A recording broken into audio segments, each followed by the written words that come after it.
Over 1,000 universities exist in the United States alone. But here is the number that should genuinely stop you in your tracks. The oldest university in the world has been continuously operating for nearly 950 years. No corporation, no government, no institution on earth has survived that long while doing essentially the same thing. That single fact tells you everything about the strange, stubborn, remarkable power of the university as a human invention. In the next 10 minutes, you are going to discover how universities were born, why they spread so rapidly across Europe, how they shaped science, religion, law, and politics, and why the institution you might take for granted today was once one of the most radical ideas in human history. And there is one thing about the original purpose of universities that almost nobody talks about, because it completely contradicts how we think about higher education today. Let us start at the beginning. Before universities existed, knowledge was largely controlled by one institution, the church. Monasteries and cathedral schools trained priests, copied manuscripts, and kept classical learning alive through centuries of political chaos. If you wanted an education in medieval Europe, you went to a religious institution. You studied what the church permitted. You thought what the church approved. That was the entire system, and it had worked, more or less, for 600 years. Then, around 1088, something different emerged in the city of Bologna, in what is now northern Italy. Scholars and students began gathering to study a very specific subject, Roman law.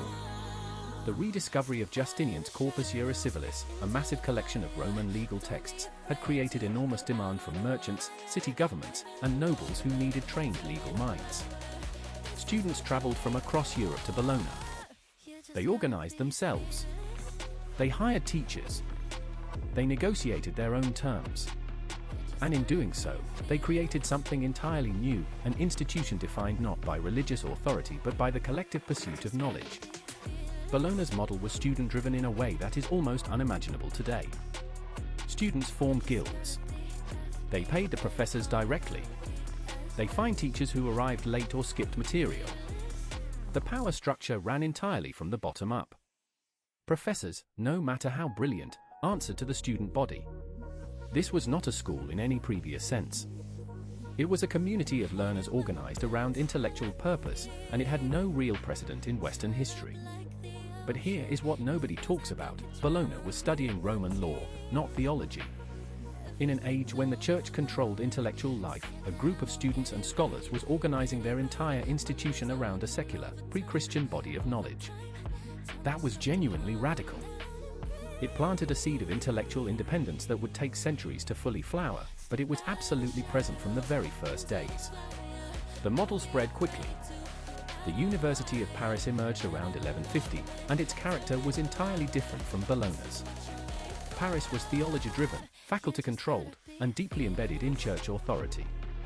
Paris became the great center of scholasticism, the attempt to reconcile Christian faith with classical philosophy, particularly the newly rediscovered works of Aristotle.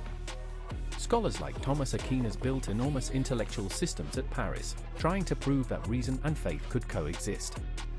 The tension between those two forces would define university life for centuries. Oxford appeared around 1167, Cambridge around 1209.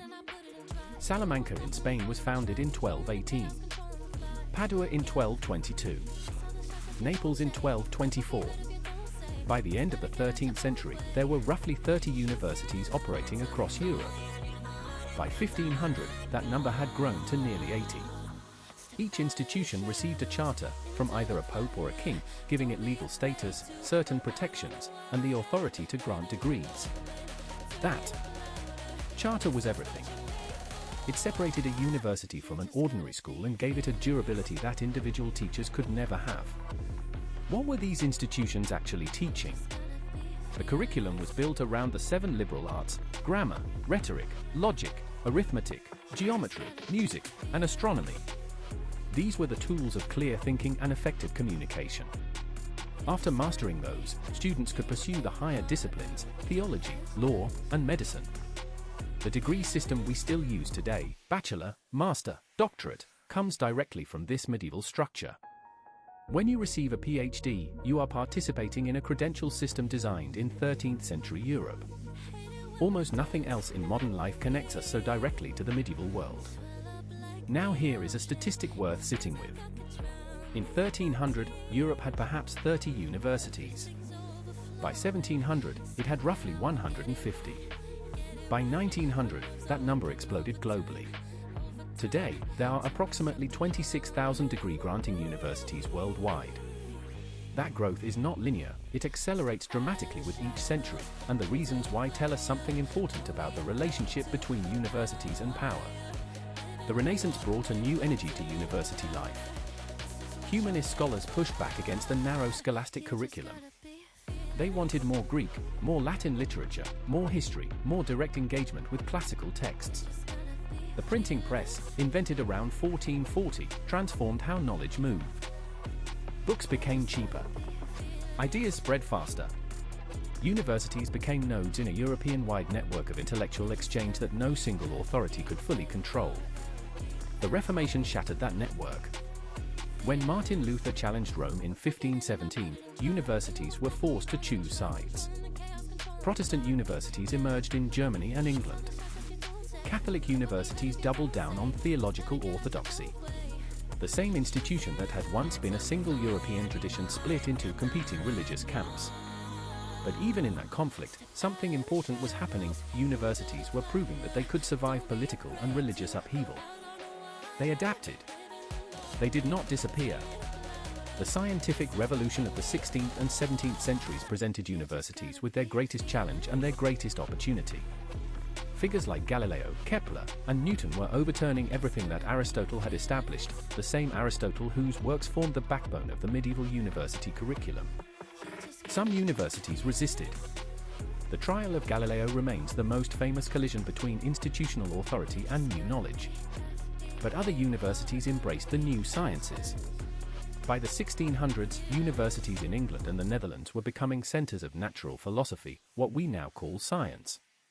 But here is what nobody talks about: the modern research university as we know it was not invented in England or Italy or France. It was invented in Germany. The University of Berlin, founded in 1810 by Wilhelm von Humboldt, established a principle that completely transformed higher education globally. Humboldt believed that the purpose of a university was not merely to transmit existing knowledge but to create new knowledge through research. Professors should be active researchers. Students should participate in that research. Teaching and inquiry should be inseparable. This Humboldtian model spread rapidly.